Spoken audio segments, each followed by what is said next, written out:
Go away. Get out of here. Go. Shoot. Is it recording? Mm-hmm. You've been caught, animal abuser. Oh, I've been caught being mean to the animals. Mm-hmm.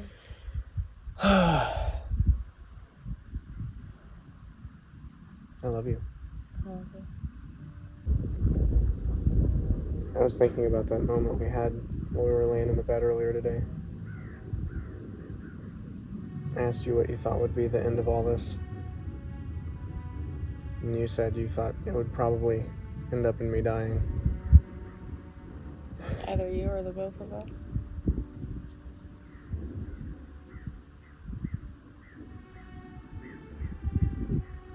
As in, not even necessarily the end of the walk, but the end of this, as in adventure and trying to live a meaningful life and trying to change the world.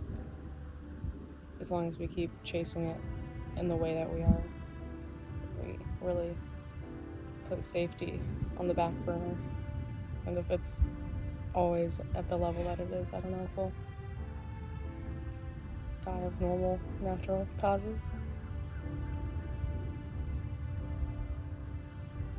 I mean, if you think about it, though, in the past, people were rarely ever dying of natural causes unless they were in some sort of prestigious position. We just live in a very strange time. Very cushioned, safe world. Yeah. So people have grown to expect that they'll die of old age, or they'll die of some kind of preventable disease. That's true. Why do you think we're sitting safety so far to the side relative to the way other people think about safety? I think we both care more about experience more than we do being safe and secure.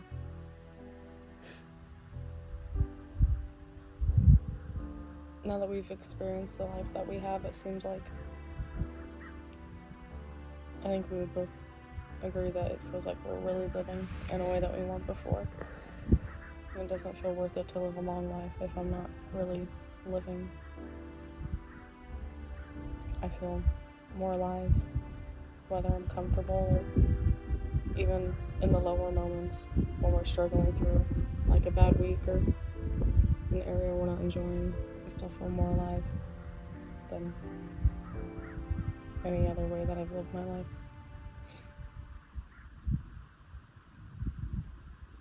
It feels like a trade, safety for experience. It's been interesting to take this little break because everything just kind of grinds to a halt. It's all so fast, you know, that you get absolutely absorbed into the experience. Everything kind of starts to settle in. Some of what's happened starts to settle in. Have time to actually The near-death process. experiences start to settle in. The characters that you meet along the way start to settle in more. I think I've begun to turn my attention on myself more than I often have the opportunity to. It makes me think about the tendency towards selfish thinking with the way that we typically live, you know, within a 9-to-5 job, within comfort and safety. Our thinking is much more self-absorbed because we're not really ripped into the present by survival or even by just having conversations with people. If you're having conversations with people, to a certain degree, you're kind of drawn into the now. Now, you're still thinking linguistically and conceptually, but you're forced to be there for that conversation, right? Instead of just think about yourself. Every conversation requires that you give some attention to another person.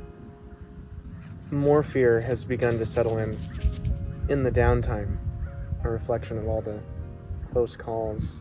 I have thought a lot more about the risk that we're taking in the last 2 days of rest than I have in the last month, probably. Just how crazy walking into traffic actually is. I feel a little callous to it. Not that I'm unaware of how dangerous it is or not on guard. I'm very on guard of making sure I'm paying attention to traffic, but I don't feel as worried about the risk like I would have in the past. Or I think if I was outside looking in, I would see what we're doing and be like, how could you do that? That's crazy. But just die so easily. Someone just, like you said one time, if someone spilled a coffee in their lap and they jerked the wheel over, you would have no time to process it. Yeah, you expect people to not, like, you can accommodate the fact that people aren't paying attention and rip yourself off the road, but if they just, somebody has a seizure at the wheel. Yeah, any number of things. I still find it so odd that, like, the main fear that I have in walking the country is traffic, so far above everything else that I'm afraid of in that degree. But most of the comments we get of people being worried about our safety is related to other people. Like, they think someone's gonna murder or rob us or hurt us or something, and that just seems so unlikely to me, especially in comparison to the likelihood of getting hit. Yeah, it's definitely possible. There's not a lot of Jeffrey Dahmers out there. Yeah, it's getting hit by a car is just much more likely. Yeah. What is it, like 1 out of every 100 people die in a car wreck? Just like on average, something like that. I don't remember for sure. And it's probably but it's a lot. But it's a lot. Somewhere around there. Our chances of getting hit are probably a lot more than that if you account for walking for like 3.5 years. It feels worth it though. Yeah.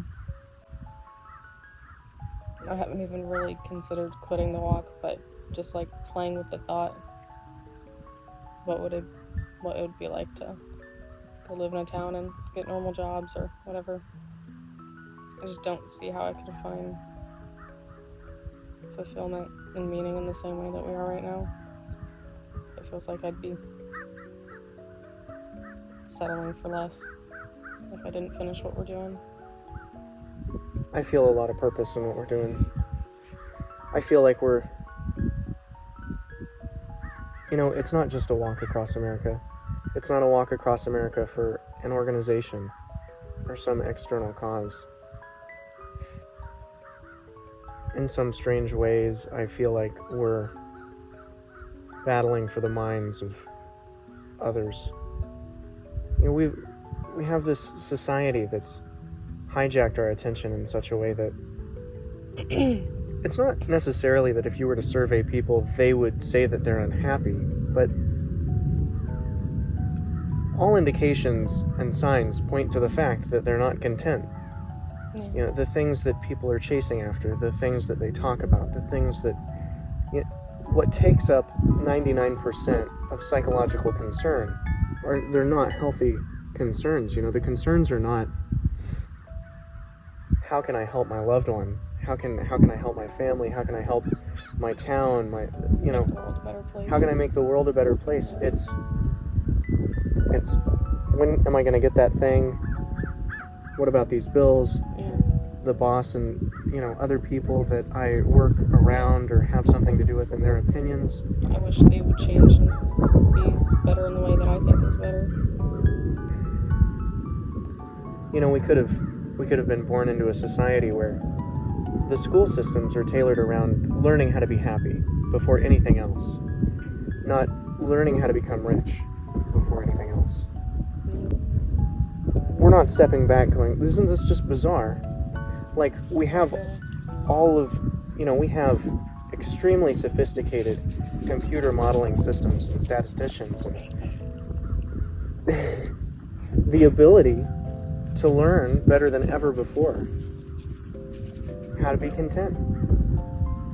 And we're not doing it. It's not just that, and I don't mean that just from like the selfish perspective of we all want to be happy, hedonistically happy. if we were all contented, there wouldn't be war. If we all knew how to, love our fellow man, we wouldn't have the problems that we do. It seems like most people are focused on happiness more than contentment. That's half the problem, is they don't see that happiness is a fluctuating, something you can never really hold on to. Achieving. Like Sandy. You're happy when you achieve your goals, or when you get the things that you've been working for, but you're not content from those things. It might be satisfying and fun for a while, but to be content is, well, I think more people would understand maybe calling it peace of mind, like just to be comfortable. I think sit outside and stare at the sky and not be tormented by your own thoughts. Yeah, I think sometimes people conflate contentment with complacency, and it's not really the same thing. Yeah. I almost feel kind of guilty for marketing ourselves under the terminology happiness, because we both, I believe, really truly do view it as an oscillation among peaks and valleys, that it's not something that really sticks around or that you can grab hold of. Tranquility is really what we're looking for, a lack of attachment to things that are outside of our control, or that we shouldn't be desiring control over. Just happy to be. I mean, it's possible to not strive after any particular thing and just be satisfied with your own existence. Just being is enough in and of itself, and at the root of everything, that's the happiest or most content you're ever going to be, is to just be right then and there. Everything else is some degree of suffering, not in the conventional sense, but just discontented. Seems like it'd be a better philosophy to focus on not imposing our will of what we think will be better for the world or better for other people, and trying to be content with what you have and empathizing with and loving others, even though you might not think what they're doing is the best thing. I think we impact people more when we're not trying to, more than when we're trying to force our ideas on them. Makes me think of the Mennonites. Yeah, one of the most impactful groups and families and people that we've been around on the walk, if not the most impactful. Yeah, without ever giving you a sales pitch, not ever trying to say either you believe in Jesus or you're going to burn, or there's just no evangelism, and yet because of their just loving the nature. Act of their own existence, like the way that they're gardening and reading and just concerned with the basic needs and happy to be, like, the thing that was most refreshing to me was just hanging out with them at dinner, and the fact that they're so giddy and so delighted at things that, I think in society today we might scoff at it because we think it's too hallmarky or cheesy. Yeah, love is cheesy. But they're even the word simple has become a pejorative term. Yeah. But they're simple in the best way that they possibly could be, and I think it's good to strive to make ourselves simple. I think so too. I think our world would be a lot happier and healthier. No.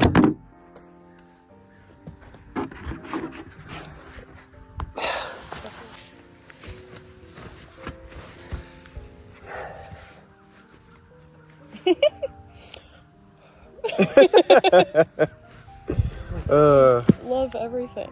Love everything. Virgil. Doesn't his name just sound like a name that you can just... Virgil. It's both kind of like powerful it's a powerful name, Virgil the cat. Mm-hmm. The kind of cat that could talk to you, Virgil. right? Mm-hmm. He would be the talking cat in a movie. But at the same time, Virgil. Darn you, Virgil. Yes.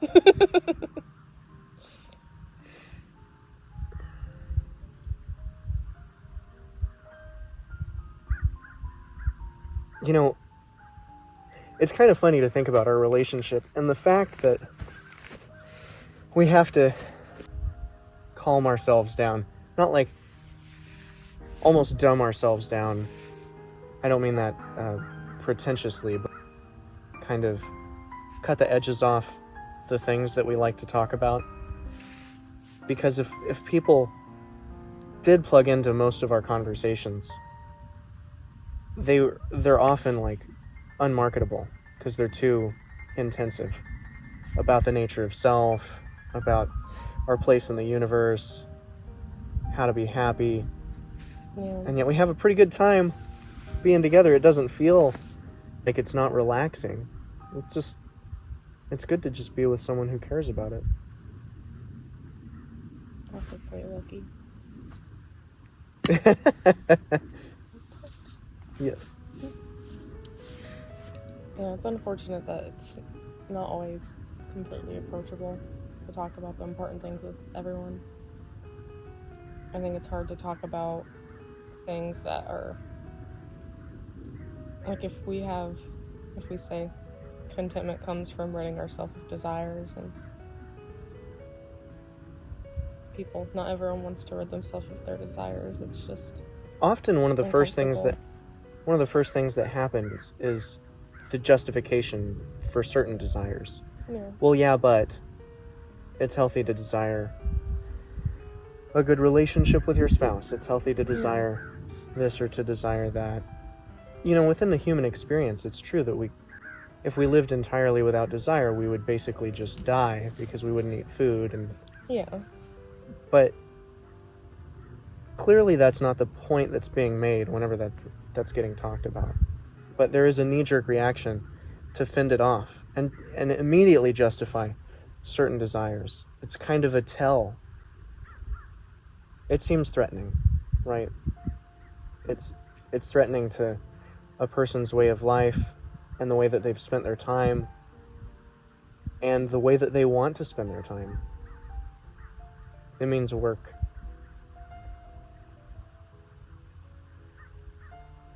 We use the phrase, maybe not the phrase, but using the wording, your expectations versus reality.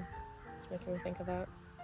If you, maybe it is healthy to have relationships, but having expectations of those relationships result in some degree of suffering. Even if you're better off for the relationship, and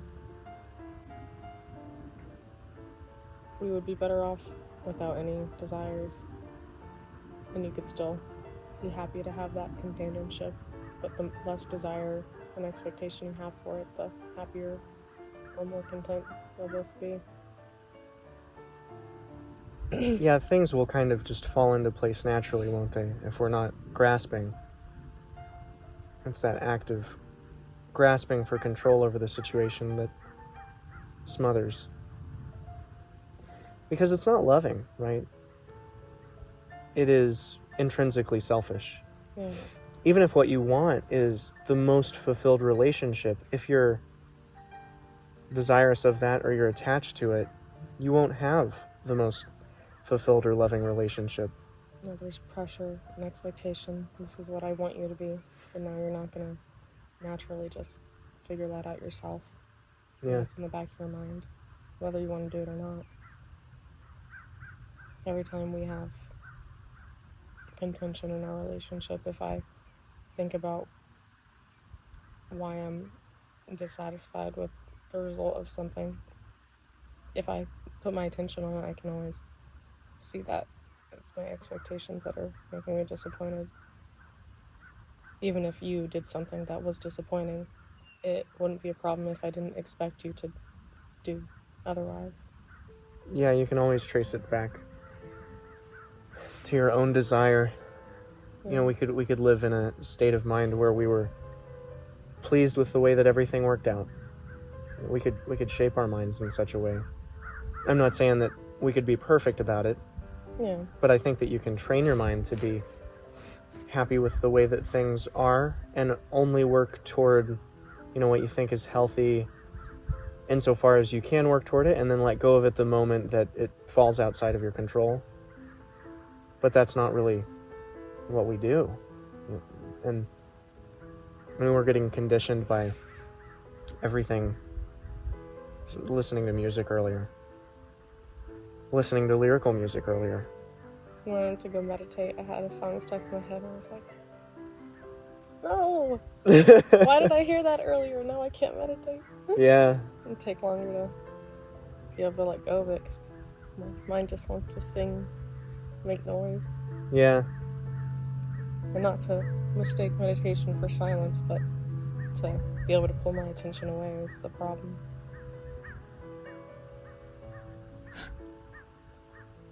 I was watching a music video for some portion of the time that I was listening to music, and you know, as they often have it in music videos, the lead singer has this like aloof presence to them. They're just so cool that nothing matters anymore.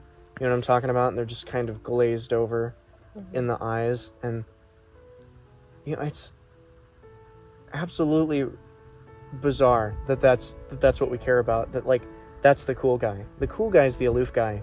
He's the guy that is just so far above it all, he couldn't care. When, you know, really we should treat the world with the wonder of a child. You know, if you could look at everything as though you were looking at it for the first time, just totally soaking it in. These hay bales over here, you know, how did they get here? What are they made out of? I don't even totally understand how the machine works that wraps them up together. Like I've seen the balers work before, but I mean, I'm looking just in this little cone of vision right here at something that's absolutely marvelous and wonderful.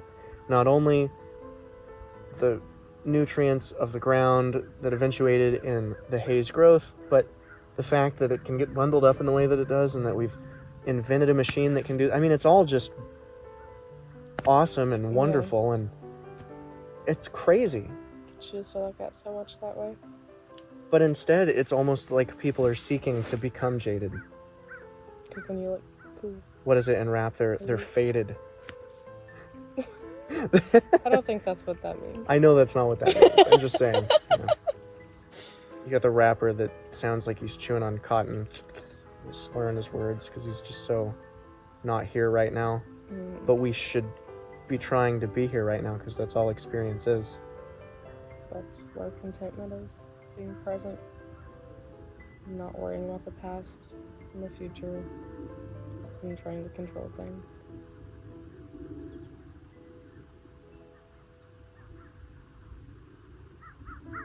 Would you say that that's the best thing about the walk? Other than, like, the way that you're impacting the world for your own personal experience? How it draws you into being present? Yeah, it's kind of a meditative practice inadvertently. Hey.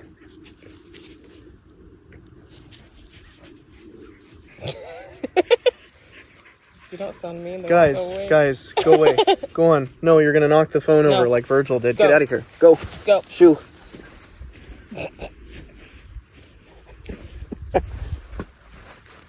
Go. Oh, she looks so just... I know, it's sad. Me. Tail down. Here I am talking about love, and I'm running the animals off. Our video is more important than your... Yes, right now. our video is more important than the affection that you want from us. They're pretty darn cute. Look at them. We were just hanging out together, wandering around in the field. Farm dogs. His tail moves like a cat. Oh my word, it does move like a cat's. That's so weird. It's so wiggly. It's like lacking the standard rigidity of a normal dog's tail.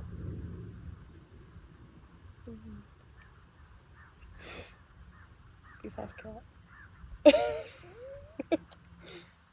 How'd you like your coffee? Half cat? Yes, please. I'm punny. You're pretty funny.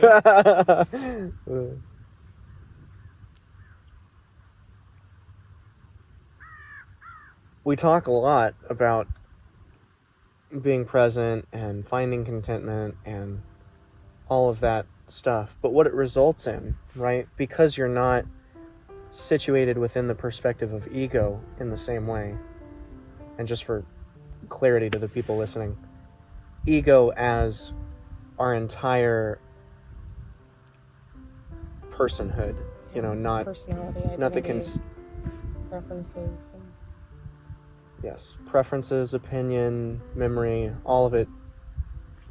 Ego, not the conceited part of our mind, but everything that you are that is not just present awareness. Right. Everything that's not present awareness. When you become present, if you have, or you spend more time being present, which can happen, for instance, through conversation with other people, you're being more selfless. Even if you're not, like, contributing with regard to, like, charitable acts of kindness or something like that, you're disassociating yourself from your ego. And in that sense, you're becoming more selfless for a moment. You're just losing a part of yourself. And I think it kind of opens up these pathways to becoming more empathetic, more kind, more loving. It's almost like this little hack, this mental trick that you play on yourself. And the walk does that in a way where, because it rips you into the present moment by virtue of the fact that you're concerned about your own survival, or you're talking to people all the time, or you're, gawking at nature, you're just a little bit more selfless. And then you have more opportunity and room to grow empathetically and lovingly, because you're not settled in selfish thinking. We become habituated to our thought patterns. We get used to thinking in a certain way, and that's what becomes comfortable. Comfort's addicting. Habits are addicting, even if they're unpleasant habits. Negative thought patterns. We become addicted to what's comfortable, what's normal. That kind of makes me think of, like, alcohol. Now, there are moments that you can drink alcohol, and it can be fun or loosen you up a little bit socially, but if you think about it, if you didn't know that this was a normal thing, and somebody had just injected you with alcohol, you'd kind of feel like you were sick. Yeah. It's not really comfortable. It's not pleasurable in the conventional sense. But you become addicted to it. You can still become addicted to alcohol. I think that's true for a lot of vices. Yeah. Cigarettes aren't really pleasant when you first smoke them. Even the head rush isn't really pleasant. Even though you're getting the satisfaction of the nicotine, it doesn't always really feel good in your lungs to feel the smoke and feel, if you pay attention to the sensations throughout your body, you feel kind of sick. Yeah. But you're right. It's like habitual complaining. People become addicted to complaining, even though they're giving their attention to negative things, and they would be happier if their attention were directed towards something that made them happy. Which we can do. It's just hard to want to change. Yeah, I think people know that they could hijack their attention with something pretty easily if they wanted to. You could scroll through funny cat videos on YouTube or cute animal videos, but that's not what people want to do unless they already do that, probably. Unless you're addicted to cat videos. Right, now I want to do that. Do you think this is what our followers were expecting from a freestyle conversation? Probably not quite.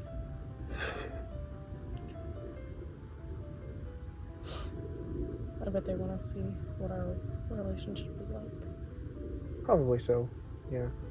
But probably not in this way, so.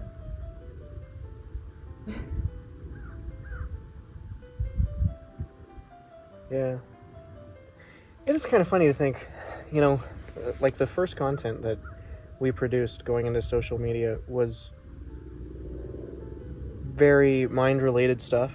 The meditations, path and map to happiness.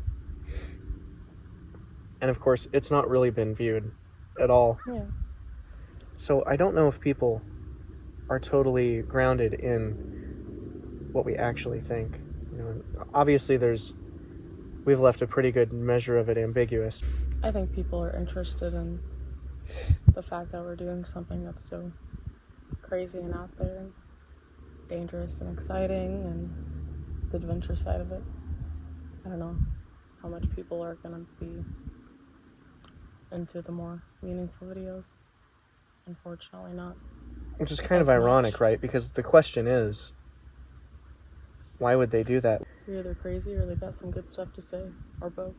Yeah, there must be some reason for it. And we give basic reasoning. We give the basic reasons when we introduce ourselves to people, but it really does go a lot deeper.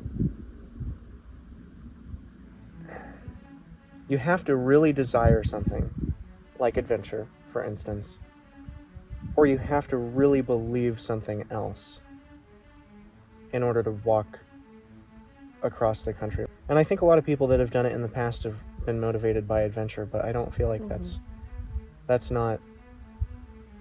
There's some there, but that's not our motivating factor. It's interesting that we've kind of developed our meaning behind the walk as we've walked. Well, it sure helped not having like anything to be held accounted to. Like, we didn't have a message when we started walking in the same way. We waited 6 months before we created the website and the content and stuff, so we were able to shape it after we found the meaning in the walk. Kind of just happened without trying to. That's true. At the same time, though, we've both been motivated to change hearts and minds since we came together, really. Nearly since the inception of our relationship. Like, when we started the walk, it was a little more simple of a message. Finding happiness with less. Like, minimalism, and not just in the tiny house way. Right. That, and the lack of security and the fulfillment we're getting from doing what we're doing without being comfortable or certain of where we'd sleep and all that. But even still, that wasn't all that we held in heart. Yeah, it was just what we were more able to... It was easier to talk about that sort of thing when we started, before we really found our calling, our meaning in the walk. It's definitely still developing. There are things that I feel like I want to talk about them, but I don't know that it feels well developed enough yet to talk about them. Gotta lay a foundation first before you go all philosophy on everyone. Yeah. It's hard to talk about some of the really important stuff when you're broadcasting it to an audience. It's not like just feeling out one person and seeing which way the conversation goes. You gotta... Well, especially because a lot of it are ideas that have developed over decades of study and introspection and reading. A lot of it might be the first time a person has heard it, so it's difficult for me a lot of the time to figure out how to present it in a concise and coherent way. I want everything to be graspable, from the moment that you package it and you hand it to someone. But some things it's like they might require a certain amount of extra experience to understand, or some underlying knowledge, at least, that already existed in order for someone to understand. And those things are really difficult to package and figure out how to talk about. Talking about the self and selflessness, that's more to tackle. People have ideas about themselves and what they are. And how do you say something that's antithetical to what society's been touting for the last thousands of years? America sure isn't generally on board with the idea that ridding yourself of desires is the way to contentment. Yep. It's hard to It's talk definitely about true. that. I think a lot of people could agree with the more digestible approaches to that. Like, a lot of the times when we are explaining to people why we're walking, and you'll give the example, the richest people aren't always the happiest people.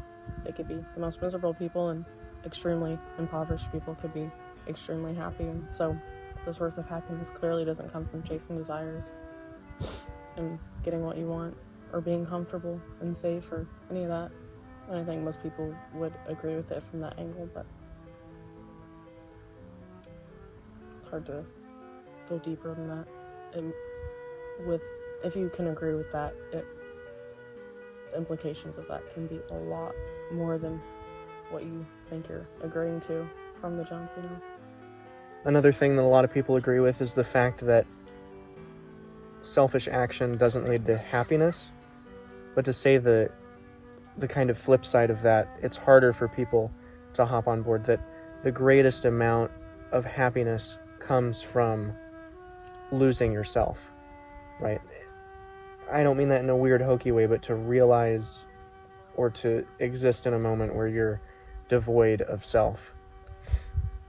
To just experience a little bit of time without ego, without that inner monologue dragging you around. A moment of that can change your life. You know, you'll have a reference point for bliss that nothing else is really able to touch.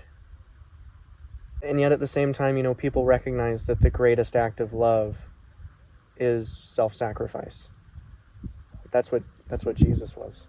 For some reason, everyone sees it as, well, that's what they did. They were like, you know, I mean, not Jesus specifically, but just selfless people in general. They're like, well, they can do it, or that was easy for them, or that's just the type of person they are. But it could be true for any of us. And I think inherently, as far as contentment goes, it's almost, hesitate to say, inarguably true. And I think that's part of what makes the walk possible, is because we've both gained an insight into this, right?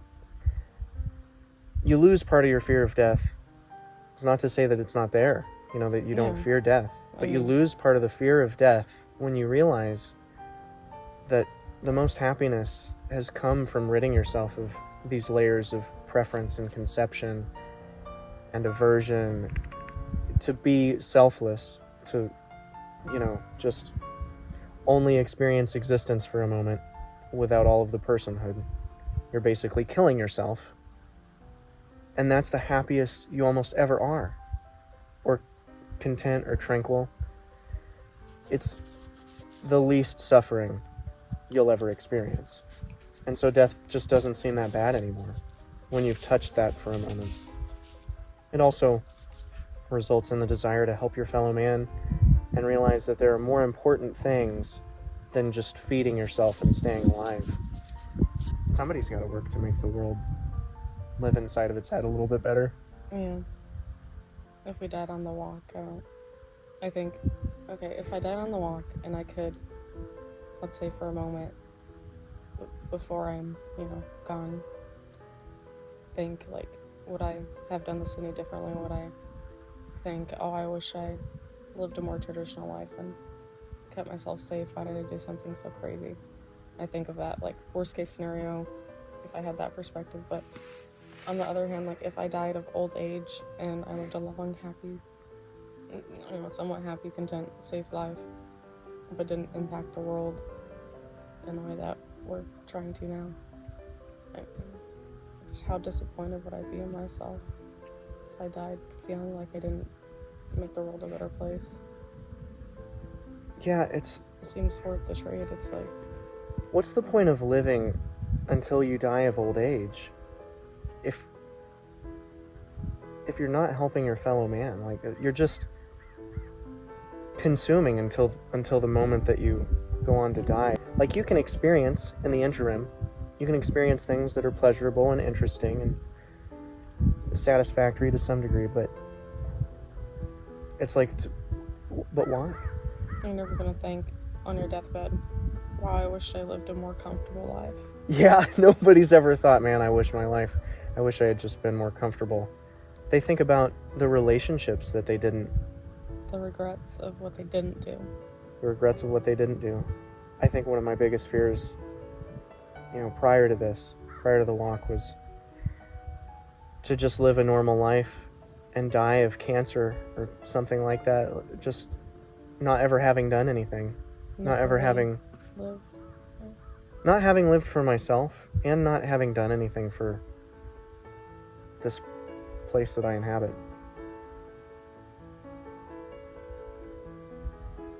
I was thinking earlier when you said it's not that we don't fear death, but it's not the lack of fear, it's the bravery to not let it stop you. I'm not completely unafraid to die, but I'm not encumbered by the fear. Yeah, to not be encumbered by the fear of death. If death is a motivating factor in our decision making, it can be used to motivate us into the worst kinds of action. You can imagine some kind of totalitarian party that wants you to, let's take Nazism for instance. We want you to kill Jews or black people or whomever, or we're going to kill you. If you haven't seen bliss within selflessness, you only have to live selfishly, right? You're going to be motivated to do that. But if you can loose yourself from the fear of death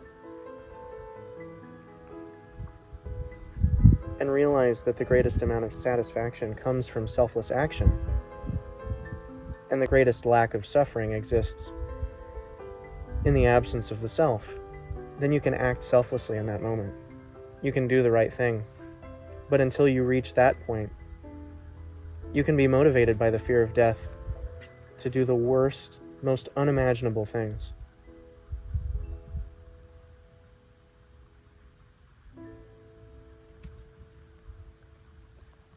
You're so cute. You're just a cute puppy. Such a cute puppy. The cute puppy dog, the baby.